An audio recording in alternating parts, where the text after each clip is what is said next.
আইন শৃঙ্খলা বাহিনী দিয়ে, প্রজাতন্ত্রের কর্মচারী দিয়ে বাংলাদেশের গণতান্ত্রিক আন্দোলনকে স্তব্ধ করে দিয়েছেন, তেমনি সহযোগিতা পাচ্ছেন প্রতিবেশী দেশ ভারত থেকে। আমরা ভারতের জনগণের বিরুদ্ধে নয়, আমরা ভারতের বন্ধু হতে চাই। যে বন্ধু আমাকে শোষণ করবে, যে বন্ধু আমাকে টিপাই ন্যায্য হিসাবে দিবে না, যে বন্ধু আমাকে ন্যায্য পানির হিসাব দিবে না, সে কি বন্ধু হতে পারে?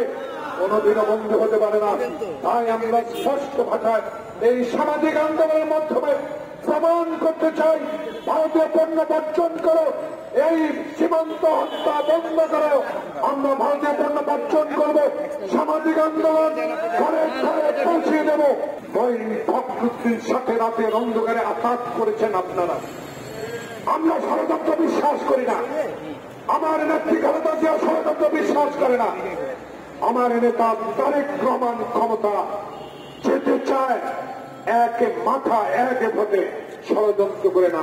তাই ষড়যন্ত্র সৃষ্টি করেন আপনারা, ষড়যন্ত্রের মধ্য দিয়ে ক্ষমতায় গেছেন আপনারা। 527টা পণ্যের মধ্যে 20 ক্রিয়া পাওয়া গেছে হিন্দুস্তানে, অর্থাৎ ভারতে। ইউরোপীয় ইউনিয়নে সেটা নিষিদ্ধ করে। আরেকটি দেখেছি ইত্তেফাক 23 তারিখ, দুটি ওষুধে মেডিসিন ক্যান্সারের মিশ্র প্রতিক্রিয়া পেয়েছেন, উপাদান পেয়েছেন, তাও সিঙ্গাপুর হংকং বন্ধ করে দিল। প্রিয় বন্ধু দেশ, প্রিয় বন্ধু ভারত, আধিপত্যবাদ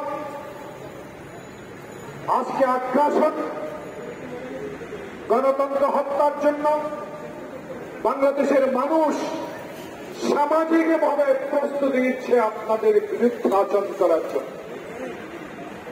আর কারণ বাংলাদেশ মানুষ 71 সালে খালি পায়ে যুদ্ধ করে, হাফ প্যান্ট পরে যুদ্ধ করে যারা দেশ স্বাধীন করেছিল, রাওয়ালপিন্ডি থেকে মুক্তি হয়েছিল দিল্লির দাসত্ব গ্রহণ করার জন্য।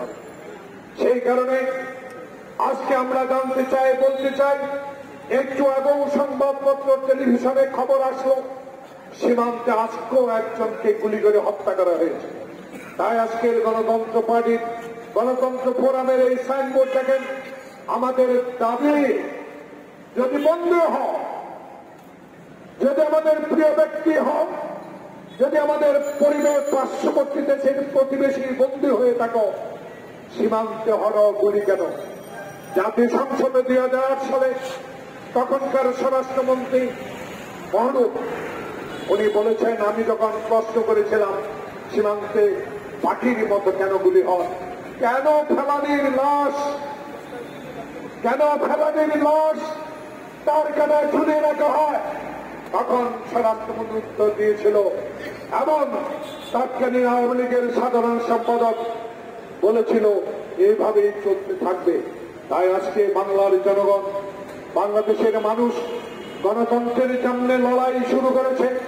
সেই লড়াইয়ে সরকারি ষড়যন্ত্রের মাধ্যমে, আইন শৃঙ্খলা বাহিনী দিয়ে, প্রজাতন্ত্রের কর্মচারী দিয়ে বাংলাদেশের গণতান্ত্রিক আন্দোলনকে স্তব্ধ করে দিয়েছেন, তেমনি সহযোগিতা পাচ্ছেন প্রতিবেশী দেশ ভারত থেকে।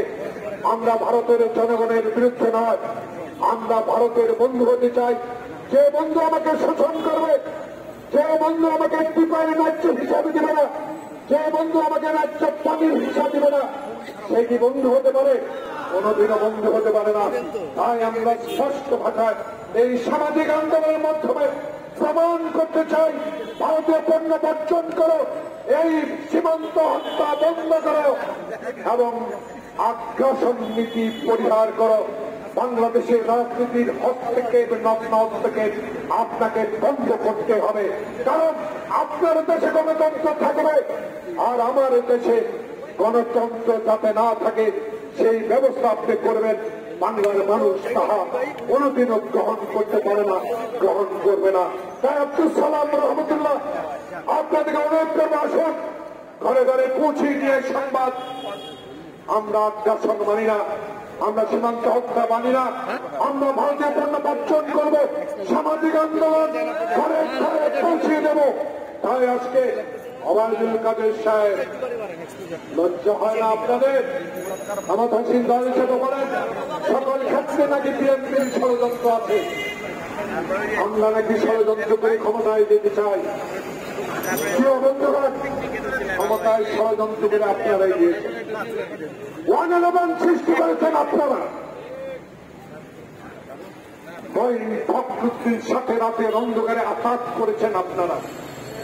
আমরা ষড়যন্ত্র বিশ্বাস করি না, আমার নেত্রী খালেদা জিয়া ষড়যন্ত্র বিশ্বাস করে না, আমার নেতা তারেক রহমান ক্ষমতা যেতে চায় এক মাথা এক ভোটে, ষড়যন্ত্র করে না। তাই ষড়যন্ত্র সৃষ্টি করেন আপনারা, ষড়যন্ত্রের মধ্য দিয়ে ক্ষমতায় গেছেন আপনারা, ভাইয়ে ভাইয়ে নির্বাচন করে ক্ষমতায় গিয়েছেন আপনারা। 14 সালে 154 জন বিনা প্রতিদ্বন্দ্বিতা নির্বাচিত হয়ে সেদিন ক্ষমতা গ্রহণ করে বাংলাদেশের গণতন্ত্রকে গলা টিপে হত্যা করেছেন। তার ইতিহাস আপনাদের আপনাদের নেতা 1 মিনিটে সংসদে গণতন্ত্র হত্যা করেছে, সকল সংবাদপত্র বন্ধ করে দিয়েছে। তাই এই ষড়যন্ত্র ইতিহাস আপনাদের, আমাদের না। তাই বাংলাদেশ জাতীয়তাবাদী দল তারেক রহমান বাংলাদেশে ক্ষমতায় যেতে চায় জনগণকে নিয়ে, ষড়যন্ত্র করে নয়। তাই আজকে এই গণতন্ত্র ফোরামের পক্ষ থেকে আমরা দাবি জানাবো, সীমান্ত হত্যা বন্ধ করুন, বাংলাদেশে গণতন্ত্র ফিরিয়ে দেন, দয়া করে আর অবৈধ সরকারকে সমর্থন না দিয়ে বাংলাদেশের গণতন্ত্র প্রেমিক মানুষকে ভালোবাসেন। সবাইকে ধন্যবাদ। আসসালামু আলাইকুম।